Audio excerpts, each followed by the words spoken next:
Hello friends, good afternoon to all of you. मैं current news जो आपके लिए लेके आया हूँ, जिससे मैं बहुत सख्त निराश हूँ। मुझे बड़ी सख्त निराशा हुई आज क्योंकि वो मैटर मेरे निराशा का नहीं है। The prime minister, former prime minister of Pakistan, mister Imran Khan, sentenced to jail for 10 years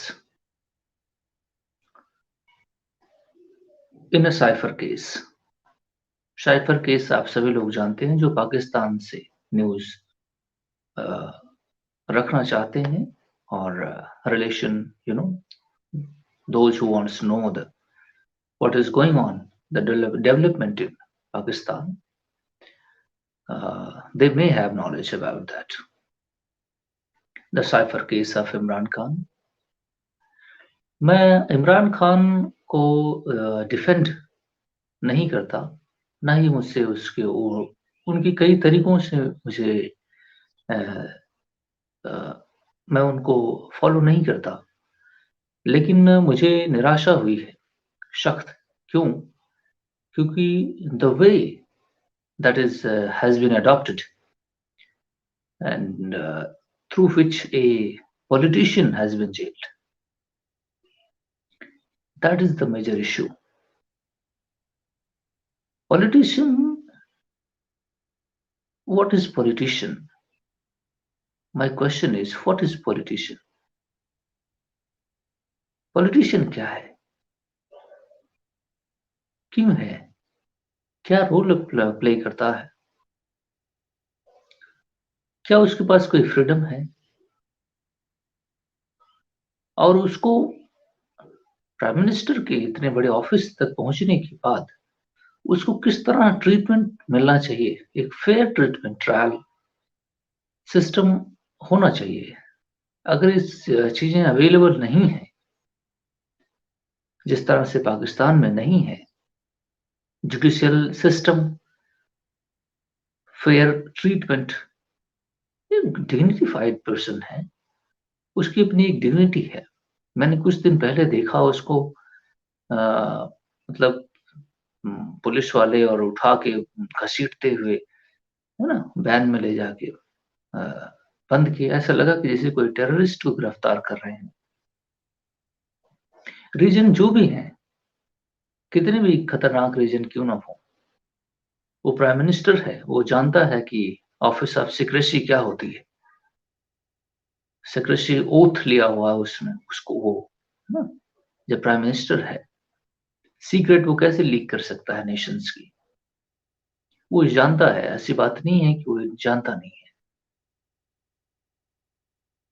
governance किस तरह चलना चाहिए वो ये भी जानता है। वो हालात इस तरह के पाकिस्तान के बन गए हैं जिसमें जो भी पॉलिटिशियन आएगा वो पैरालाइज्ड सिस्टम में रह रहा है, तो वो एक प्रॉब्लम को फेस करेगा ही करेगा। आप अगर देखें तो ईरान से कोई आपका ट्रेड हो ही नहीं सकता, इसकी इकोनॉमी कोलैप्स्ड है, वो आप कोई स्ट्रेंथ इकोनॉमी के लिए दे ही नहीं सकता। चाइना एक्सप्लॉइटर है, भारत के साथ पंगे हैं, और अफगानिस्तान से तो कुछ कर ही नहीं सकते, और तुम भी खुद भी इकोनॉमिकली बैकवर्डनेस में हो, तो एक गर्त में है पाकिस्तान खुद। जो भी उसमें ड्राइवर आएगा, मेरा मानना है कि उस कंट्री को रन करना इतना आसान नहीं होगा। अगर आसान नहीं होगा तो फिर कैसे चलेगा वो? 25 करोड़ लोग उसमें रहते हैं, मोर देन 25 करोड़, फिर उस सिस्टम कैसे होगा? ये क्वेश्चन बहुत ही रेलिवेंट है। लेकिन आज मैं अभी फोकस करता हूँ इमरान खान पर। मैं दुखी क्यों हूँ? क्यों? क्योंकि एक लेजिटिमेट वे नहीं है। इस तरह पॉलिटिशियन को आप हैंग नहीं कर सकते। मिलिट्री का प्रेजेंस और इस तरह से एक सिस्टम बन गया है कि पॉलिटिशियन जो है वो फेस सेविंग के लिए हैं और लोगों के बीच पॉलिटिशियन आ जाते हैं और मिलिट्री उनको रूल करती है। इसलिए डायरेक्ट मिलिट्री पर कोई अ, लोग तंज नहीं कसते, क्रिटिसिज्म नहीं होता आर्म्ड फोर्सेस का, क्योंकि वो अपना डिफेंस ले लेते हैं पॉलिटिशियन के पीछे और पॉलिटिशियन हो जाते हैं पंचिंग बैग। वो पॉलिटिशियन जो है वो जनता की निगाहों में भी दोषी हैं और आर्मी पर्सनल्स के विल के खिलाफ अगर जाते हैं तो फिर वो दोषी है। ये एक बहुत ही अजीब स्थिति है उस देश की। मैं बहुत दुखी हूँ। दुखी इसलिए हूँ, मुझे बार बार न्यूज आती है कि लोग फांसी लगा लेते हैं, बच्चे के साथ नहरों में कूद जाते हैं, पानियों में, है ना। बहुत अजीब स्थिति परिस्थिति नजर आती है इकोनॉमिक सफरिंग की वजह से। अभी मैं देख रहा हूँ कि गिलगिट बल्टिस्तान रीजन है, जम्मू कश्मीर के पार्ट का, उसमें लोग प्रोटेस्ट कर रहे हैं महीनों से। आर्मी ने ऑर्डर जारी करके उसकी कम्युनिकेशन लाइंस कट कर दी है, इसलिए दुनिया के साथ कनेक्ट नहीं हो सकती और मीडिया पूरी तरह से आर्मी हैंडल्ड है, मैन हैंडल्ड मीडिया है। सो मीडिया भी उसको पब्लिश कोई चीज करती नहीं है। इसलिए लिहाजा उस गिलगिट बल्टिस्तान रीजन के लोग प्रोटेस्ट कर रहे हैं अपने राइट्स के लिए, वो भी basic necessities, amenities for food and सफ फूड काइंड ऑफ थिंग्स। बाकी और दाल चावल जैसी चीजें मुश्किल हो गई है। महंगाई इतनी ज्यादा हो गई है कि उसको अफोर्डेबल होना बड़ा मुश्किल काम हो गया है। तो किस तरह उसको हैंडल किया जाए? पॉलिटिशियन इस तरह से पपेट की तरह इस्तेमाल किए जाते हैं और कंट्री एक वर्ज ऑफ कोलैप्स है। Even you can call it collapsed country. अब वही केओस नहीं है तो आपको नहीं लगे तो बात दूसरी, लेकिन सफरिंग जो है लोगों के टॉलरेंस लेवल से ऊपर जा रही है। तो may erupt, volcano may erupt in near some years after the current election that is going on there on 8 February। उससे भी कोई फायदा नहीं होगा, रिजल्ट कुछ आएगा नहीं, क्योंकि एक पपेट पॉलिटिशियंस बनाए जा रहे हैं। कैबिनेट जो बनेगी वो मिस्टर नवाज शरीफ होंगे उसके हेड, बाकी उनकी अपनी कैबिनेट होगी, बाकी इतना लूट घसूट होगा पूरा सिस्टम के अंदर। एक कोलैप्स सिस्टम और होगा। मुझे लगता है कि अभी 4, 5, 10 सालों के अंदर ये कंट्री जो है ये एक यू नो बहुत आंदोलन का शिकार हो जाएगी, मुझे नजर आता है। फॉर गॉड सेक इनके लोगों को चाहिए कि वो उसको करेक्ट मेजर्स लें और लोगों के बिल्स जो है उसे फुलफिल करें। लेकिन पॉलिटिशियन ये जो अभी आने वाले हैं या जो गए हैं वो किसी काम के तो है नहीं, है ना। उनका इंग्लैंड में अपना बड़ी सी बिल्डिंग, मैंने एक दिन वीडियो देखा तो वैसी लग रही है कि वो आलीशान और उस तरह उनकी लाइफ स्टाइल है। ये बहरहाल इनको मिला हुआ है।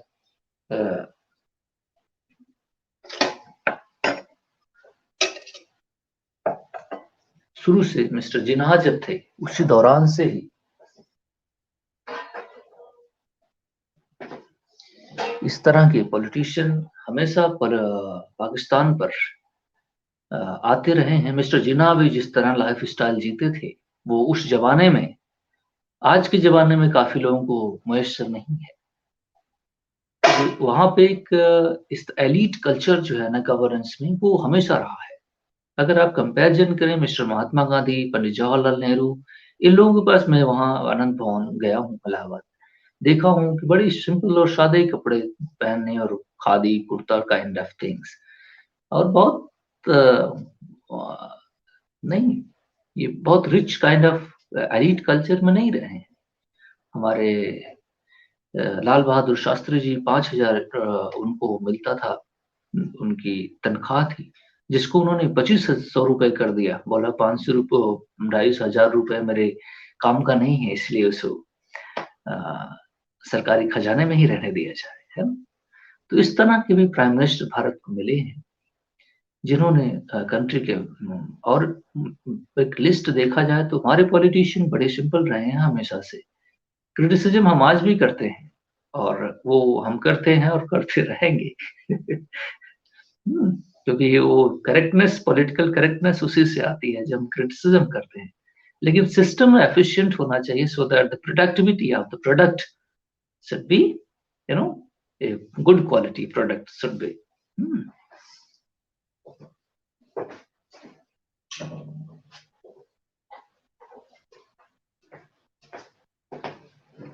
मुझे वीडियो बनाने का टाइम नहीं मिलता क्योंकि मैं अपने काम में बहुत ज़्यादा बिजी रहता हूँ, इसलिए सॉरी फॉर इंटरप्शन। लेकिन जो चीज़ें मैं देखता हूँ वो मेरे आसपास हो रही एक्टिविटी, जैसे आप म्यांमार में देख लें, वो जो सू की एक लेडी है, Nobel prize peace Nobel prize winner भी रही है, वहां पे भी मिलिट्री जुंटा ने पूरे सिस्टम को कोलैप्स करके और उसे कैप्चर कर लिया है ना? ये पावर हंग्री लोग हैं, है ना? इनको ना जस्टिस से कोई मीनिंग है, ना एक काइंड ऑफ ऐसे निजाम चलता रहे, है ना? जिसके वो अपने खुद के मालिक हों, उनमें रिस्पॉन्सिबिलिटी कम हो या ना के बराबर हो, कभी वो और तो लड़ना नहीं है ना? इसलिए उनको पता है कि वो सिस्टम को प्रिजर्व रखें जैसा है, और वो उसको जीने के अपने एक कल्चर बनाए हुए हैं। और आर्म्स एंड एम्यूनिशंस डिफेंस पर उनका बजट बहुत ज़्यादा है और उस पर एक्सपेंडिचर बहुत करते हैं, डायरेक्टली इनडायरेक्टली काफ़ी डिफेंस एक्सपेंडिचर करते हैं, और ज़्यादातर उस उनको एक प्रेस्टीज है, डिग्निटी है ना? आर्म्ड फोर्सेस जबकि भारत को दिखाते रहते हैं कि अ, ये हमारा दुश्मन है, ये है 7 गुना ज़्यादा बड़ा है, पता नहीं कितने गुनी मिलिट्री बड़ी है, ये है, वो है, इसलिए हमारा पूरा सिस्टम हमें चाहिए।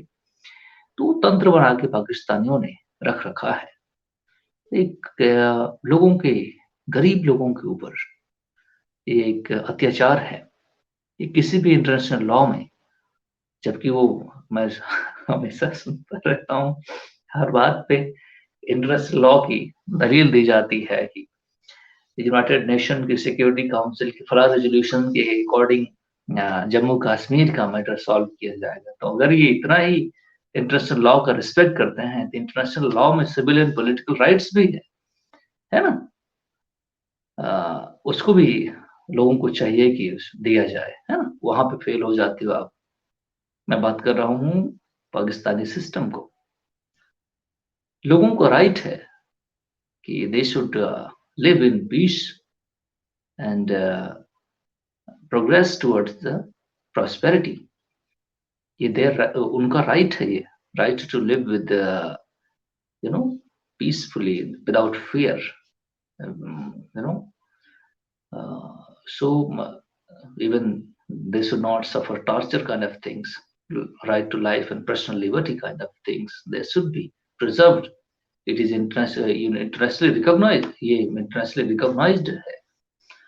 लेकिन अनफॉर्चुनेटली वो वहां पे फेल हो जाते हैं, लेकिन जहां पर बेवजह बात करनी होती है वहां वो अपनी टांग अड़ा देते हैं, इंटरनेशनल लॉ को कहीं से निकाल के ले आते हैं। मैं कई जगह से काफी रिसर्च किया हूँ पाकिस्तान के ऊपर, तो देखा हूँ कि कुछ अच्छे लोग भी हैं, बड़े अच्छे लोग भी हैं, लेकिन सवाल ये है कि वो पूरे सिस्टम से बाहर है, सिस्टम में उनका कोई से नहीं है, और उनकी वॉइस जो है वो हमारे जैसी है कि जिसका कोई मतलब नहीं है। वो बोलते हैं कि ऐसा हो वैसा हो, लेकिन वैसा नहीं है।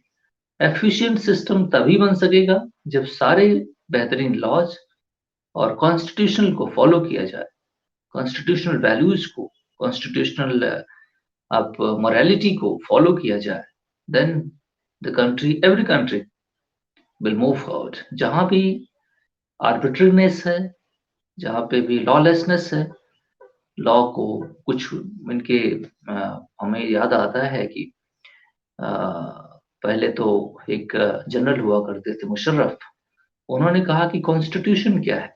कॉन्स्टिट्यूशन एक तो पेपर पर लिखे हुए शब्द है जिन्हें हम यूं ही फेंक दिया करते हैं।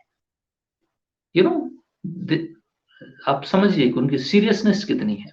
जबकि हम कॉन्स्टिट्यूशन के एक एक लफ्ज पर अगर कभी डेविएशन आता है तो हम उस पर चिल्ला खड़े होते हैं अपने देश के अंदर। हम्म, ये दोनों कंट्री के अंदर सीरियसनेस को आप देख सकते हैं, मेजर कर सकते हैं। वो कह रहा है कि हम न्यूक्लियर बम का इस्तेमाल करेंगे। Suppose you have to think of a president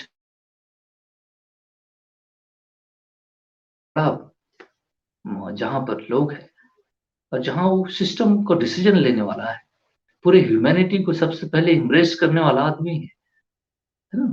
president मतलब समझते हो कितना सैक्रोसेंट होता है वो, कितना शरीर आदमी है। उसी इन शब्दों का इस्तेमाल इवन उसके ऊपर अच्छा नहीं समझा जाता, लेकिन वो बेधड़क कह रहा है कि हम न्यूक्लियर वेपन का इस्तेमाल करेंगे। उसने बदमाशियां भी की, कारगिल वॉर्स किए, लोगों को मरवाया भी, अपने आर्म्ड पर्सनल्स को बेवजह, हमें भी उसमें सफरिंग्स कराई। ओवरऑल मैं कहना क्या चाहता हूँ, वहां एक कोई सीरियस तंत्र नहीं है। There is no system, serious system. There no governance model, governance structure, no. Everything is chaotic. वो कंट्री इसलिए चल रही है क्योंकि लोग उसमें रह रहे हैं, लोग उसको अपने ही मोरल को फॉलो करके चल रहे हैं। कॉन्स्टिट्यूशन और लॉ को फॉलो करने वाला वहां कोई नहीं है। वही मिस्टर नवाज शरीफ पहले जेल करार दे दिए गए, उन पे केसेस हुई, वो वही जुडिशियल सिस्टम है, और अभी उनको बरी कर दिया। बोला ये तो कोई कभी ही नहीं है, या तो पहले वाला गलत है या तो आप वाला गलत है, कोई ना कोई तो गलत है ना? अब इस पे 150 चार्जेस इमरान खान पे, फॉर व्हाट रीजन? उसने कुछ कोई गलती नहीं है, वो नेशनलिस्ट आदमी है, पाकिस्तान से प्यार करने वाला आदमी है। 3.5 साल की गवर्नेंस में उसको बाहर निकाल दिया, जिसमें कोरोना के पीरियड भी उसने झेले हैं। वो क्या इकोनॉमी मेंटेन कर सकता है? ये वो कर क्या सकता है? चारों तरफ उसके chaotic चीजें बनी हुई हैं, इंटरनल इकोनॉमिक सिस्टम नहीं है, उसको कौन सपोर्ट मिलने वाला है? इवन दो अभी ये आ जाएंगे, इनको भी कोई सपोर्ट नहीं मिल सकता। ये बाउंड टू बी, ये जो कंट्री है ये बाउंड है आईएमएफ के फंड और इनके अपने दोस्तों के फंड्स पर। इसका कोई फ्यूचर मैं नहीं देखता हूँ, अनफॉर्चुनेटली। मैं लेकिन चाहता हूँ कि जो वहां लोग रहते हैं उनके लिए, for God sake, for them, वो खुशहाल रहें, हैप्पी हों, हैप्पीनेस आए, लॉजिकल रैशनल थिंकिंग आए और प्रॉस्पेरिटी हो, और अपने घर में, अपने कंट्री में, अपने लोगों के बीच, अपने सोसाइटी में बेहतर ढंग से रहें। भारत को नहीं पसंद करते, मुझे कोई दिक्कत नहीं है, आप रहें, अलग रहें, रहें आराम से रहें, लेकिन इस तरह अब कोई भीख मांगते, मैं अपने यहाँ किसी को देख, अब तो हमारे यहाँ कोई नहीं मांगता, लेकिन मैं देखता हूँ तो पहले बचपन में देखा करता तो मुझे बहुत बुरा लगता था। लेकिन अब गॉड से एक भगवान की कृपा है कि हमारी कंट्री में सरकार ने इस पर पूरी तरह कंट्रोल रखा हुआ है, और हम लोगों को, जो गरीब लोग भारत में भी हैं, लेकिन अब गरीबी का जो स्तर है भारत में वो काफी ऊपर उठा हुआ है। लेकिन अभी भी कुछ सेगमेंट हमारे यहाँ हैं जिनको असिस्टेंस नहीं मिल सक रहा है, लेकिन हम उसको प्रोवाइड कर रहे हैं फुल स्केल पर। So thank you for watching, great to see you again.